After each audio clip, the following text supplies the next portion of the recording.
Preocupante informe de Amnistía Internacional sobre violencia contra defensores de derechos humanos en América Latina. El documento señala que en los últimos 2 años se presentaron más de 200 ataques y abusos a activistas que trabajan en pro de los derechos de las mujeres y de las niñas, así como las personas migrantes y periodistas y sindicalistas. Esta organización también exige a los gobiernos que tomen medidas para garantizar la protección de los activistas, especialmente en países como México, Venezuela, Honduras, Guatemala, El Salvador y Colombia. NTN 24 está en el lugar de la noticia. En la sede de Amnistía Internacional en Londres está nuestro periodista Juan Carlos Bejarano, quien se encuentra con Nancy Tapias Torrado, investigadora que hizo este informe. Un buen día para Juan, adelante. Hola, ¿qué tal? Buenas tardes, Ruth, aquí en la capital británica, 1:06 p.m. Nos encontramos en la sede de Amnistía Internacional. Este nuevo informe cubre 18 países y, como ustedes lo decían, hay una tendencia preocupante de incremento en casos de violencia, de represión contra los defensores de los derechos humanos. Pero mejor hablemos con la autora de este informe, Nancy Tapias Torrado. Nancy, bienvenida a NTN 24. Primero que todo, hablemos en general. ¿Qué les preocupa a ustedes? ¿Por qué se está presentando esta violencia, este nuevo ciclo de violencia contra los defensores de los derechos humanos?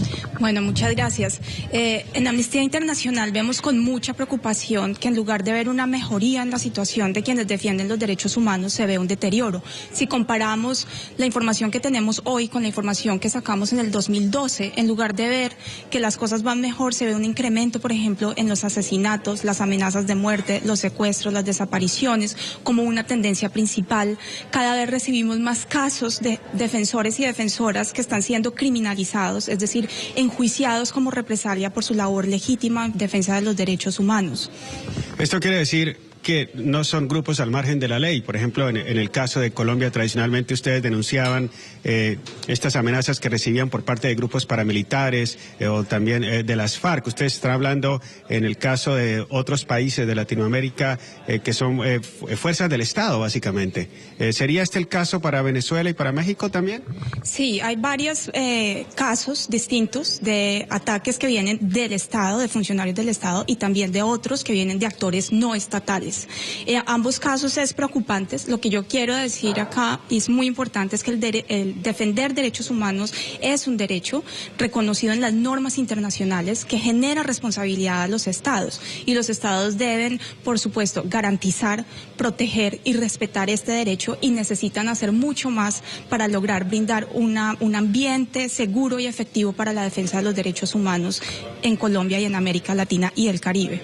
Si ustedes hablan de países como Argentina, Brasil, México, por supuesto, Colombia y Venezuela, pero en algunos de estos casos, en este año, se ha visto un aumento también de movimientos sociales, de protestas, de marcha. ¿Esto va ligado precisamente a esta represión o incremento de violencia contra los defensores de los derechos humanos? Lo que nosotros vemos con preocupación es que una gran parte de los casos de ataques y agresiones se producen contra quienes defienden derechos humanos en relación a tierra, territorio y recursos naturales. Y muchos de estos se relacionan también con el tema de protestas porque no se les están respetando sus derechos a la consulta, por ejemplo, en el tema de los pueblos indígenas, y ahí está el caso de los líderes del COPIN en Honduras, quienes sufrieron incluso un asesinato en medio de una protesta pacífica en Río Blanco. En Venezuela también hubo una persecución, ha habido una persecución, una estigmatización importante, también, por ejemplo, contra quienes defienden derechos humanos y tratan de luchar contra la impunidad,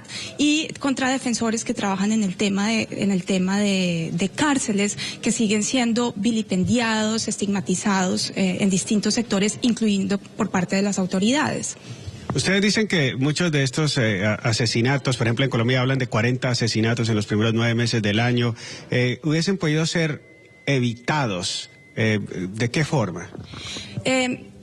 Lo que es más preocupante es que muchos de estos asesinatos se dieron después de que ya hubo otras agresiones, por ejemplo las amenazas de muerte, y en ese sentido para nosotros es muy preocupante ver que entre septiembre y octubre de este año hubo más de 100 personas amenazadas en tan solo 2 meses o menos, y muchas veces las amenazas simplemente quedan al nivel de la denuncia y no se investigan. Entonces es urgente investigar, porque no es imposible hablar de protección efectiva si no se investigan. ¿Por qué? Porque los autores cómplices de estas agresiones saben que pueden seguir haciendo cualquier tipo de abuso, cometiendo cualquier tipo de abuso y que no van a ser llevados ante la justicia a rendir cuentas. Muchas gracias a Nancy Tapias Torrado de Amnistía Internacional.